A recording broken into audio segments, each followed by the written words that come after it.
Now before we get into this video, I'm going to announce the winner of the tie rod flip kit. Matt Wiggs is the winner of the tie rod flip kit. I think that's the name. I'll leave the name and comment he left right here, so you know for sure that's you. You can email me, message me on YouTube, Instagram or whatever. Just give me your address so I can send it to your house. Anyway, let's continue with the video.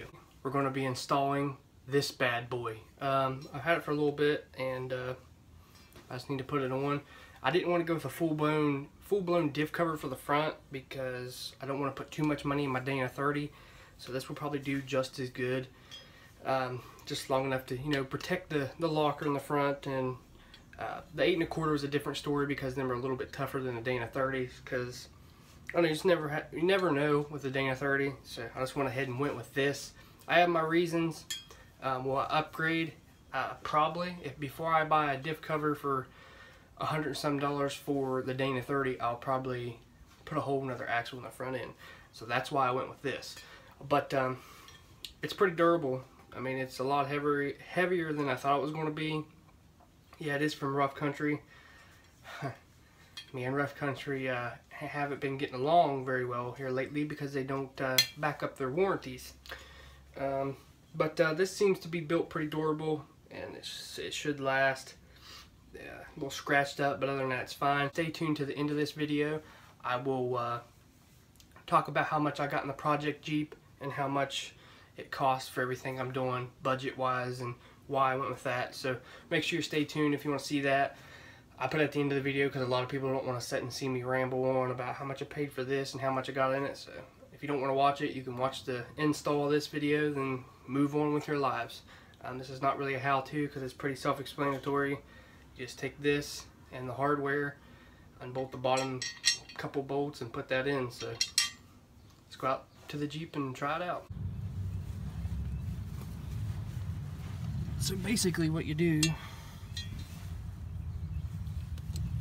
here's the hardware it'll come with. But you just take out, I think it's just these bottom bolts. Yeah. So it shouldn't disturb anything when it comes to the seal. So you shouldn't have to seal it or anything. You should be able just to pop these loose.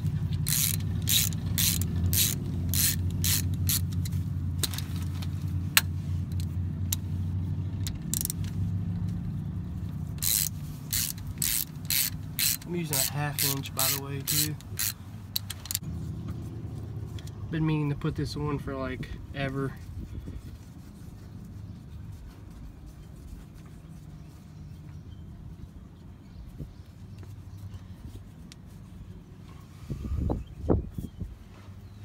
After we get all this done, we can start putting the front bumper on in the next video or 2 or 3. Just depends what comes up.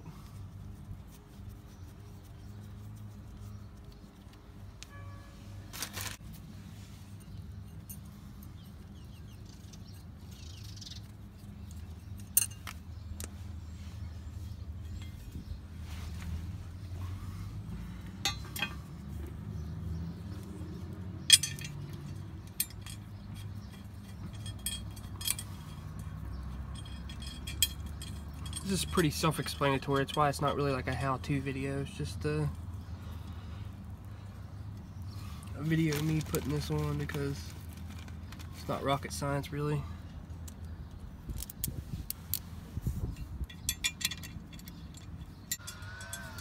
Now, I think this might be throwing it off a little bit. This tab. Let me take the bolt back out of that.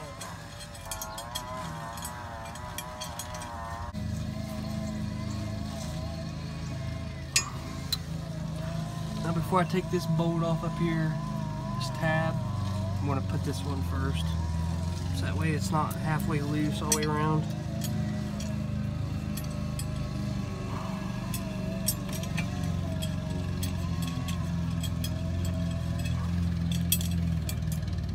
You just want to go ahead and get them tight. You don't want to tighten them all down at one time. I mean, you don't want to tighten one bolt all the way down. Just kind of kind of like a wheel, maybe. Every time I do a video out here, dude, somebody mows their yard.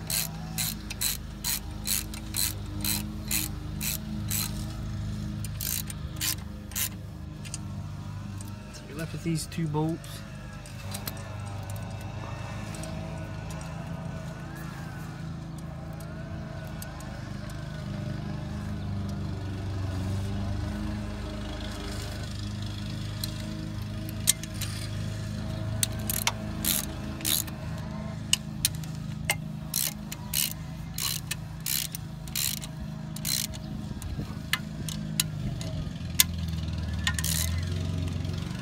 Now you don't want to torque these down like He-Man, just get them torqued down enough where you think it's good. You don't want to over tighten them, but you want to get them tight. The best way to feel, these things are a little funny when you put them on, so just make sure your washers ain't loose. Then you just kind of want to snug them up.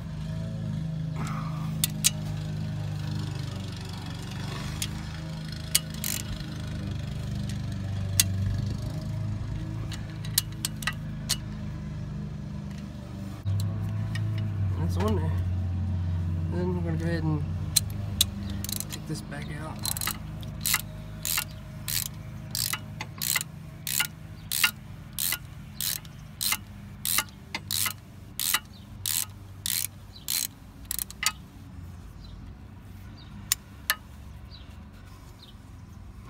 Now what you want to do with this thing, what I like to do with it is I like to put this in the glove box. Now I have a locker on this. I wrote this one here before. If I clean it off you'll see it. But I wrote with a black marker, 355 gears, lock with Spartan locker. So that way you know, which it tells you right here 355. But you just want to put this in a little baggie, put it in your glove box. So if you ever get rid of it, or if you forget, you know. If you're like me, you don't get rid of Jeeps, you just stockpile them.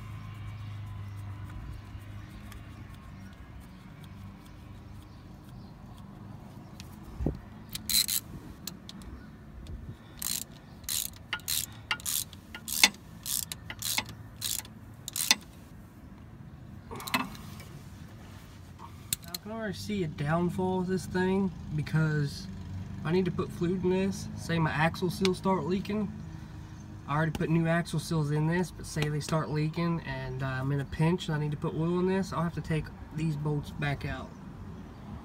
Actually put fluid in that. It's kind of a crappy design there. They need to design around that. Really, they need to bring this up. They need to bring it up just a little bit. They could bring this up. Bring it up to here, bolt a tab up here. But this will do. Like I said, I don't want to put tons of money in this Dana 30, because when you're off-road wheeling, it's not the desired axle of an off-roader. So this will do for now. This is the budget low center gravity build. So she'll do. She'll keep stuff from hitting my locker. I thought about actually welding plates in between here, kind of going in there and kind of bending it. I don't know. We'll see how this does off-road first. People have a lot of good success. I know a lot of people like Rusty's little half piece. I can make that myself, but I wanted to try this out and actually give a good review. Here's an update on the project Jeep. You guys wanted to know what color is this Jeep, and it's actually rhino lined.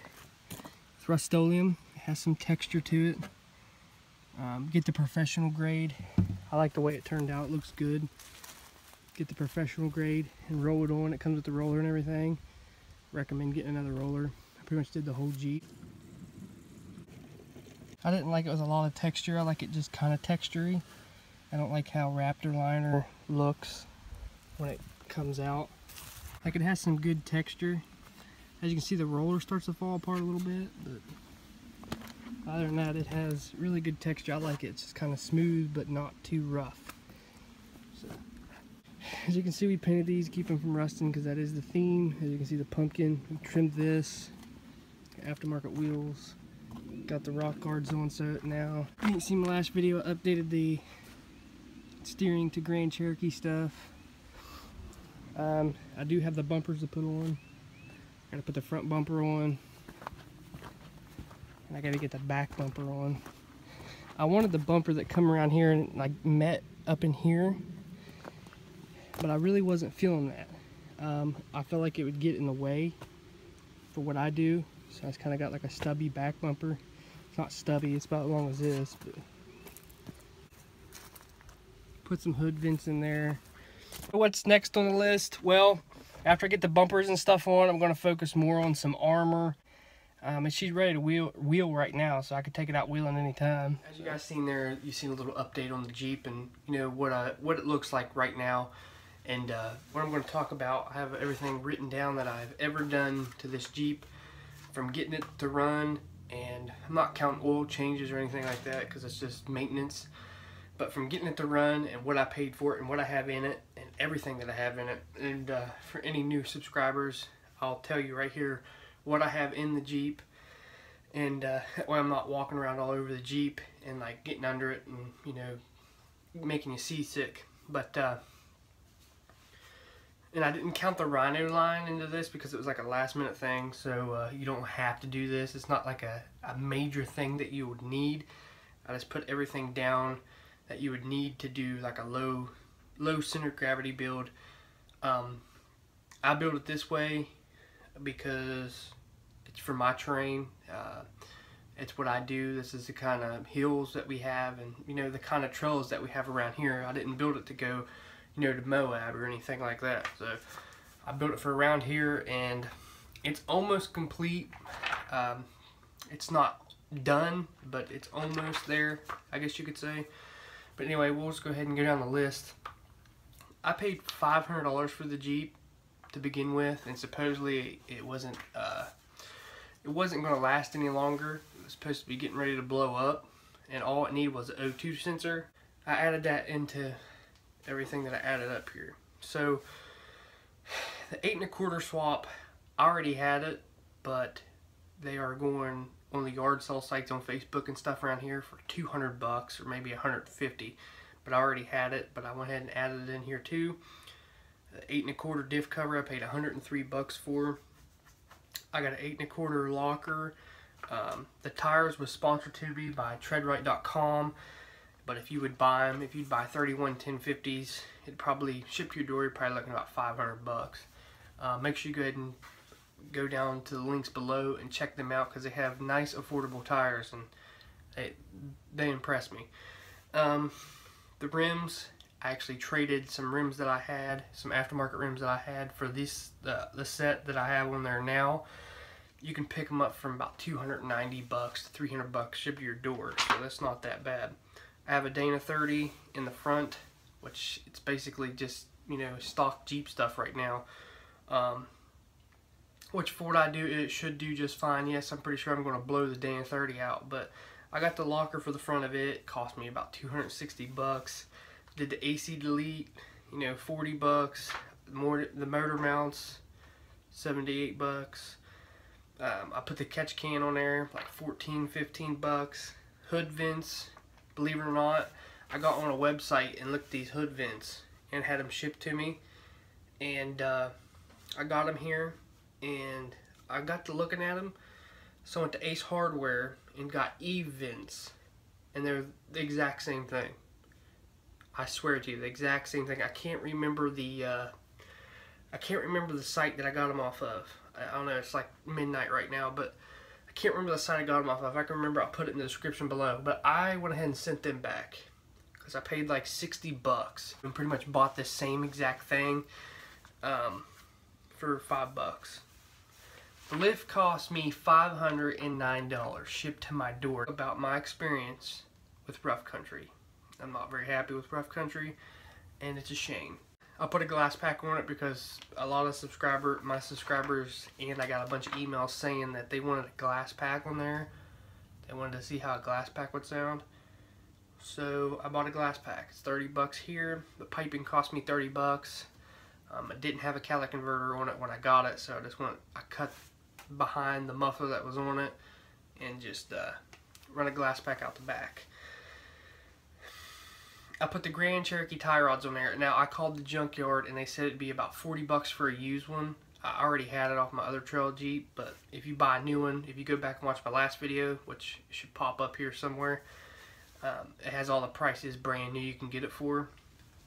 Bumpers, you have not seen the video on that yet. I'm still trying to find time, but it cost me around 500 bucks for the bumpers, the front and the rear. Now I'm trying to stay budget friendly with this. This was the whole point of this low center of gravity slash budget build, because it started out budget, then it come to low center of gravity. Because it started out budget build, and I was out one day with a bunch of other people, and they were wheeling. They had Wranglers, they had Cherokees out, and I noticed everybody had 6 inches lift. They had JCR off-road rig bumpers. Like they had them all lined up. There was like 50, 60 Jeeps. They were all lined up, and every other Jeep had pretty much the same exact thing. There was not a Jeep except mine there with a 3-inch lift. So it popped in my mind, let's build a budget low center of gravity. I went where them guys went, no problem. The only thing that I had a problem with was there's a big dip. There's a big dip where we come down, and where they got through it easier than I did, I got through it perfect. It just dented my gas tank real bad, so I need to get a skid plate or something. I thought about putting the gas tank in the cargo area, but I don't know. Still debating on that. But when you have a higher lift, you know, that keeps you up off of there. But 33s, it had 33s on it, and I'm at the same pumpkin height as them, so it don't really matter just where the lift gets you. If you're going through water, or, you know, in that case where that big dip is, I wouldn't have dented my gas tank if I would have, you know, had a higher lift. But I can solve that easy. Just get a skid plate, because I don't want to be too high. Alright, O2 sensor cost me 50 bucks. That's what got the thing running, and it had a bad manifold leak, which was 150.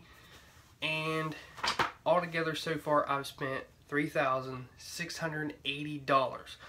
Now, I remind you, that's not very bad for budget, trying to find the cheapest stuff, trying to, you know, build it cheap as possible and not try to be like everybody else. And I remind you that I only paid $500 for the Jeep. So, in my opinion, that is not bad at all. It's not bad at all. Make sure you go ahead and like this video, subscribe to this channel if you want to see more Jeep stuff. There's a lot more for the future.